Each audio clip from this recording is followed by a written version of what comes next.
Alright YouTube, how's it going? Welcome back to the channel. So today guys, we are going to talk about the new selection pack that's going to be coming out this Tuesday. So this is the Flame of Fury selection pack, and a while ago we got news of the preemptive ban list. As like any other new selection pack we'll get, we always have a preemptive ban list most of the time. So, but first and foremost, we're going to talk about the cards that's going to be added. So the last wave of Kashtiras is going to be in the game, alongside the Arise art on 3 copies. So this wasn't hit in the ban list or whatsoever, so that's cool. I think that's the way of Konami saying, since we banned your Jablosis, we might as well gonna give you the 3 copies of Arise art, which of course you need to max out on 3 copies. Furthermore, what I can see for the deck, since we already have the preemptive ban list added into the for this coming Tuesday, I don't see this card, or I don't see the deck entirely being a tier 0 deck. Much more like it is gonna be like on par with Purelies. I do believe Kashtiras with the full support is just typically a tier 1 deck. Furthermore, consistency issue is the main problem with the deck. Having, like I said, we have the Wraith Salt on 1 copy, which is their field spell, so -2 more copies to getting a hold of any Kashtira monster that you have. Luckily, we have 3 unicorns, so I think that would suffice for the Kashtira archetype. But Defender into 2 copies is somewhat okay. Nevertheless, we have Extravagance, no, not Extravagance, Prosperity to 2 copies, so that's less chances of getting a hold of. No, Prosperity is on 1, sorry, for Master Duel. I am thinking of another thing. Prosperity is on 1 for Master Duel, so we are limited in executing cards.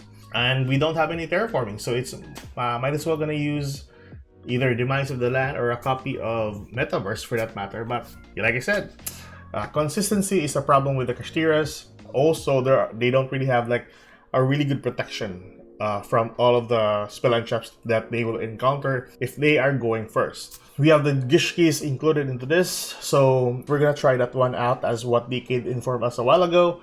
The new supports for the Gish keys are quite insane. Rescue A, so this was recently that I've researched on. So they are somewhat of a control deck if ever they have the full support. And full support, I mean, like, I think they have 2 cards that needs to be added if ever Konami will add that one into the game. So we have Emergency as the first one. The second one is Preventer. There we go. So Preventer, and then Emergency is the 2 cards that's gonna be on the Julius Nexus set. So this was the latest and last set for the rescue archetype. So I'm not sure if they're gonna add that one. Hopefully, we'll get that one earlier than 1 month or so. But nevertheless, let's test the deck out even without the Emergency and the Preventer. I'm really eager enough to use this one in a ranked duel. Its playstyle is somewhat unique, so more on set cards and then controlling the field with the help of your 4 spell cards or trap cards that you have set. There are other builds as well that you can go into an access code earlier. I think Hyacina actually made a video about the combos, so we'll check that one out in a bit. And then we have the Prediction Princess. I'm not sure if we can use this one. I think there's another UR that we can get other than the Kashtiras or the Rescue Ace that we'll need for the deck. So yeah, I think majority of the people will get a copy of Prediction Princess, since this is the less wanted card in a selection pack. Then we have Triple Tactics Thrust, which is a really good card for that matter. So I think this was widely played in YCSS in both TCG and OCG, so insanely good. What I can see for this card is this would benefit mostly Labyrinth, because they have a lot of normal trap cards for that matter. Possibly Trap Tricks, since they have normal trap cards as well. So hopefully that will help the Trap Tricks archetype. What else? This can also search Triple Tactics Talent if ever your opponent controls a monster. Was it a monster? Yeah. Controls a monster. You can add it to your hand. So insanely good. I think that's basically it. Hopefully you can get a good play out of this, but I'm pretty sure people are going to use this one in most of their games. Then with regards to the preemptive ban list, like I said earlier, the field spell for the Kashtiras is limited to 1, so lessening the consistency even more for the Kashtira archetype. Nevertheless, I think this is one of the powerful cards as well, same like Pillarino in adding card and popping 1 card once a Shangri-Ira activates its effect. Oh yeah, here we go. So the tier elements Kashtira. So I was on Copium before that this card on 3 copies might help the tier elements like recover. Nevertheless, in our previous ban list, it showed that Konami really wanted to kill off the whole tier element archetype and typically move on to another archetype as well, which is the Kashtiras and hopefully the Rescue Ace in the near future. Tier elements Kashtira is now limited to 1 like in the OCG.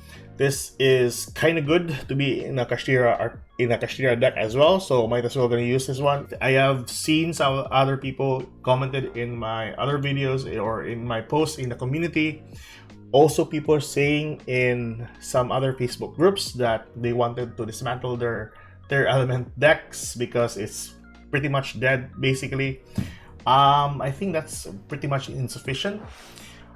For me, I think one of the notable cards that you can use for the tier element archetype if you don't want to dismantle them is typically a copy of Sharon's. So the Sharon's is a level 4 monster and the dark for that matter as well. I think Sharon is dark, right? Sharon is dark, so that's kind of insane. Level 4 monster. So an additional fodder that you can use into Exe summon for a rank 4. So there are a lot of really good rank 4 monsters out there that you can use Sharon on. Also, once sent to the graveyard, you can fusion summon, so that's a really good effect. Basically, out of all the cards that's gonna be like pretty much useful is the effect of Sharon, and then just get Callous. Just milling cards would somewhat be beneficial in some other decks. Hopefully that might be usable. But the rest, I think you can just dismantle it if ever you want. But yeah, Sharon is a good level 4 that you can go into for Exe summon. So yeah, that's one thought that you might actually do before dismantling the UR cards. The rest, it's up to you. But for me, it's the Sharon and the Kit Callous. It's way important for the deck, in any deck for that matter. Anyways, tell me your thoughts on the new update for this coming Tuesday, and tell me the decks that you're trying to play once this set is going to be released. So that is it for today, guys, and I'll see you guys in the next video. We'll try to make a deck profile with regards to the Kashtira since we already got the preemptive ban list added into the game. So hopefully by tomorrow, possibly. So I'll see you guys in the next video. Bye-bye.